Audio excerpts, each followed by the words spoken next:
కుల మతాలకు అతీతంగా ప్రజలు అభివృద్ధి చెందినప్పుడే అంబేద్కర్ రాసిన రాజ్యాంగానికి పరిపక్వత చేరుకుందని ఎంపీ వెంకటరెడ్డి చెప్పారు. ఇక డాక్టర్ బాబాసాహెబ్ అంబేద్కర్ వర్ధంతి సందర్భంగా నల్గొండ జిల్లా నాగర్పల్లిలో అంబేద్కర్ విగ్రహానికి పూలమాలలు వేసి వెంకటరెడ్డి నివాళులర్పించారు.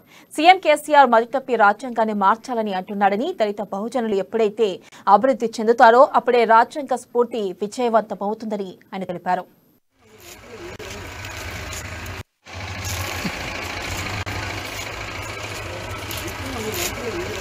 బాబాసాహెబ్ భారతరత్న అంబేద్కర్ గారి వర్ధంతి సందర్భంగా వారికి నివాళులు అర్పిస్తూ ఈరోజు ఆయన ముందు చూపుతూ ఆ రోజు న్యాయశాఖ మంత్రి కాకముందే రాజ్యాంగాన్ని రచించే బాధ్యత అప్పచెప్పి అప్పటి కేంద్ర ప్రభుత్వం ఆయన బాగా ఆలోచించి రిజర్వేషన్లు కానీ ఇవన్నీ కూడా ఒక ముందు చూపుతో రాజ్యాంగాన్ని రచించినప్పటికే ఈరోజు దళితులు పేదవాళ్ళు ఈ మాత్రం ఉన్నారు. ఆయన రాజ్యాంగం రాయకపోతే పెద్దనాళ్ళ వ్యవస్థ నడుస్తూ ఇప్పటికి కూడా పేదవాళ్ళు ఉండేవారు. ఇప్పటికి కూడా చాలా మంది పేదవాళ్ళుగానే ఉన్నారు.